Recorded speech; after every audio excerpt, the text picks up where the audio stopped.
Here vir die linkerbene. Halleluja. 'n Voorreg is dit vanaand om in die huis van die Here te kan staan. Dit is genade, die genade van die Here dra ons. En ons is in hierdie aanbesonder ons bly vir die Here vir sy genade. My begroeting is vanaand in die jaar oorwinning in die naam van ons Koning Jesus Christus aan my bishop and all protocol is observed this evening. Daar is geen ander naam waarin u vanaand kan groet behalwe die naam van Jesus Christus. Ek doen vanaand die 6de kruiswoord wat sê dit is volbring. Dit is klaar. Daar is nie weer nie, dit is klaar. Wat die Here aan die kruishout van Golgotha gedoen het, is klaar.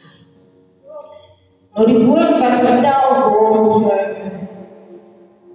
dit is volbring, beteken dat die skuld betaal is. En ek dink ons kan relate wanneer ons miskien iemand skuld. Beter is dit nie maklik om vir by die persoon te loop as ons die persoon nog nie betaal het. Want die gesindheid van die persoon, ons weet nie wat die persoon vir ons dalk kan sê nie. Nou ek dink ek werk in 'n company waarby as jy skuld, of ek het gewerk in 'n company waar as jy skuld het, dan betaal ons veel wanneer ons weet hoeveel of wanneer gaan jy jou skuld moet betaal. Glad nie 'n lekker gevoel nie om iemand te kan skuld. Kom ons bid vanaand net saam. Vader, ons kom dankie vanaand vir die woord. Daar is niemand vanaand soos u nie. Nie enkele jota of 'n titteltjie van u naam of van die woord sal ooit oorgaan nie.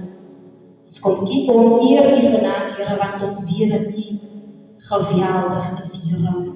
En daar is niemand vanaand soos u nie. Word die verheerlik. Die skriflesing sal ons vind in die boek van Matteus, hoofstuk 18.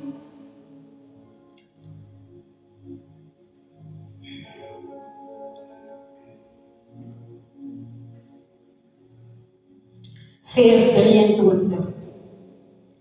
Daarom word die koninkryk van die hemel vergelyk met 'n sekere koning wat met sy diensknegte wil afreken.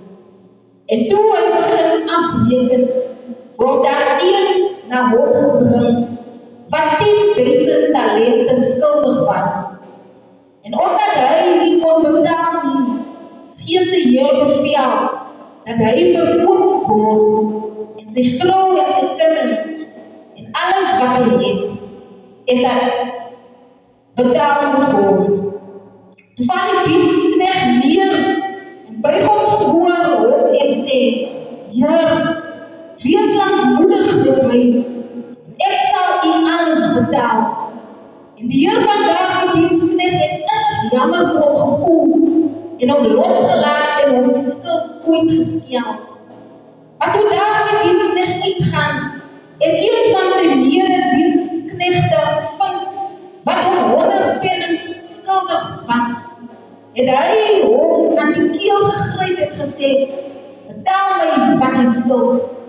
Sy medediensknegt val voor sy oë neer, smeek hom en sê, wees lankmoedig met my en ek sal jou alles betaal.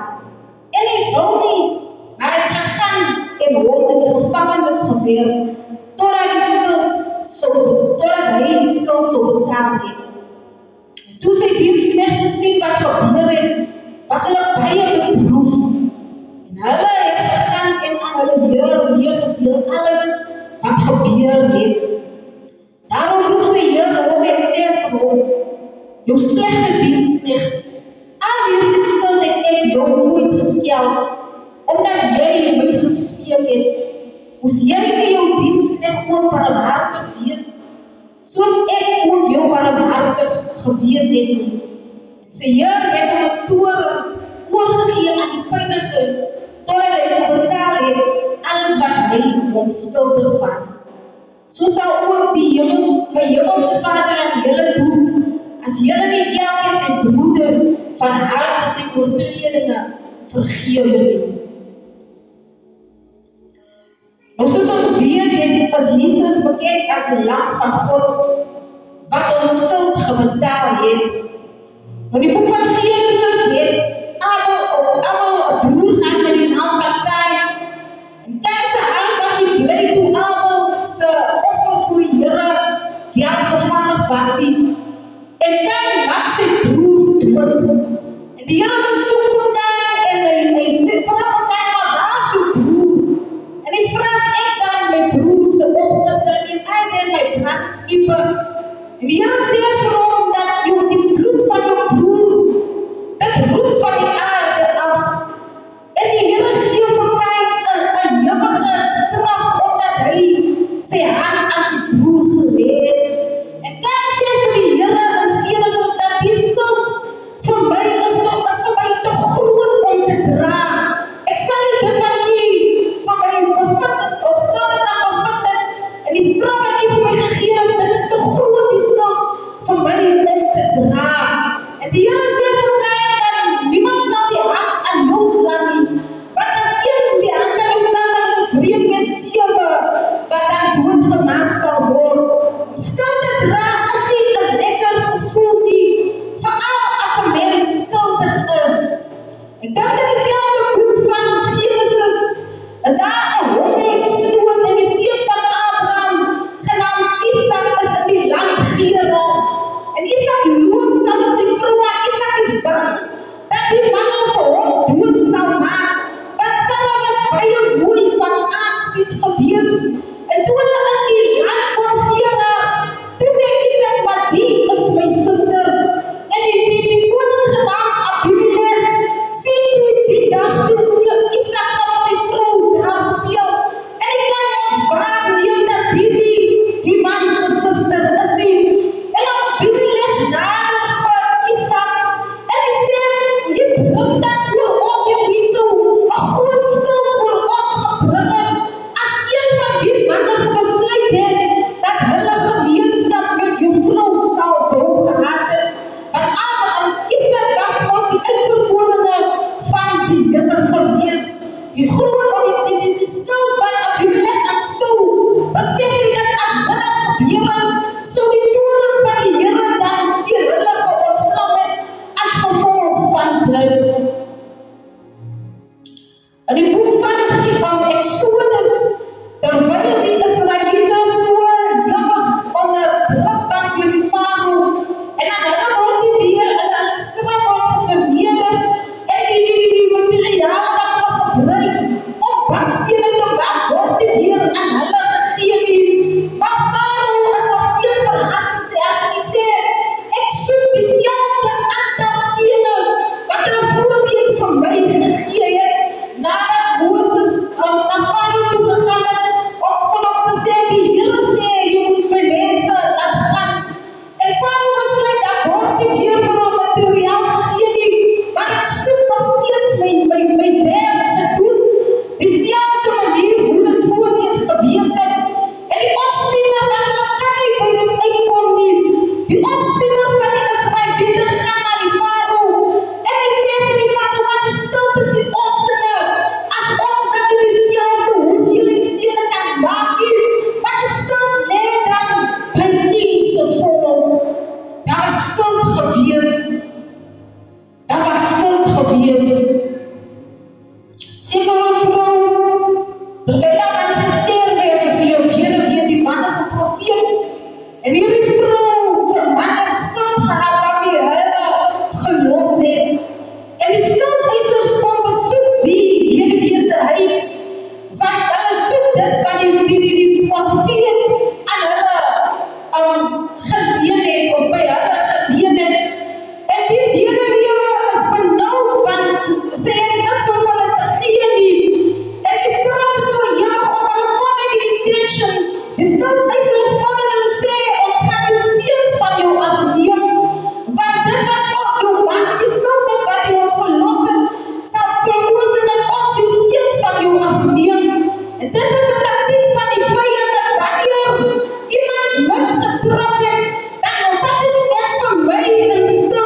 En dan komt weer waar die verhaal opgeëindig het van die weduwee. En die skuldeisers moet betaal word. En sy sê, nou wat die mense soek dit, wat sy aan hulle skuld. Maar die woord van die Here sê ook dat wanneer iemand skuldig bevind word, die lam wat geslag is vanaand die perfekte offer wat vir ons geoffer was. Sê die woord van die Here as 'n regter 'n persoon skuldig vind, dat die aantal slaaf wat die persoon moet kry is 40 houe op sy rug terwyl dit daar lê en aan die teenwoordigheid van die regter geslaan word. Nou almal wat hierdie skuld gehad het, dit het nie opgeweeg by die prys wat betaal was aan die kruishout van Golgotha. En dit is sekere vrou se man, maar die koning Dawid so kwaad dat koning Dawid is in die woestyn en hy hoor dat Nabal, hy is besig om te skeer en Dawid stuur vir sy manne uit na Nabal toe om net vir hulle verversings te gaan vra. En Nabal was nie 'n baie witse man gewees nie. En Nabal sê, wat het ek met die seun van Isai te doen, dat hy dit van my afvra?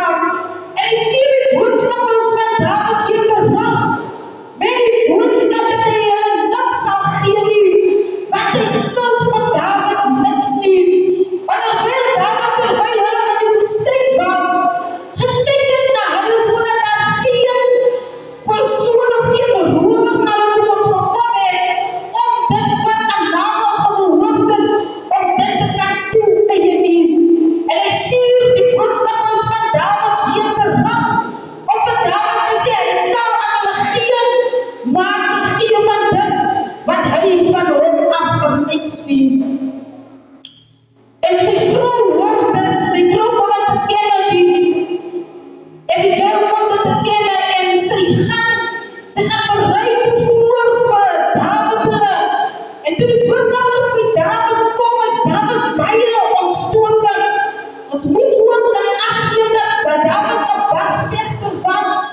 En Dawid sê vir homself, nou as ek in die huis kom, dan gaan ek niemand laat oorleef nie, 'n mannelike of 'n persoon wat mannelijk is in daardie huis, gaan ek laat oorleef nie. En Dawid trek op met sy 400 man na die huis van Nabal, want Nabal het vir Dawid te nagekom. Maar die vrou van Nabal gaan tegemoet vir Dawid tegemoet. En unbeknownst sê vir Dawid, sê sy aan Dawid, neem tog die skuld op my. Moet tog nie ag gee op die man wat die boodskap gestuur het, dat daar niks uit die huis uit sal gaan nie. Want die skuld wat het gesien dat daar iets wonderbaar sal gebeur in haar huis. Maar sy sê, as daar dan iets is wat betaal moet word, of as daar 'n rekening is wat moet betaal word, dan koning Dawid neem tog dan die skuld op my. 'n besigheid, as iemand se besigheid nie in 'n alignment is met dit wat die Department of Labour se vereistes is nie, dan moet hulle 'n sekere bedrag geld gaan betaal. En nadat hulle die bedrag betaal het, dan word sulke besigheid ge-issue met 'n letter of good standing. Dan kan die besigheid weer bedryf in good standing wat hulle wil doen aan die vereistes wat die Departement van Labour aan hulle het of aan hulle gegee het. 'n sekere diensknegt kom by Paulus en genaamd Onesimus. En Onesimus hang toe weg van sy diens hier af. En hy kom daar by Paulus aan. En Paulus skryf vir Onesimus weer terug met 'n brief. En hy sê vir die brief sê hy vir die diensknegte van die diensmeesters of here van Onesimus, dat as hy enige iets skuld, dan moet julle dit op my rekening sit. Nou die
rekening van sonde van die hele mensdom op hom.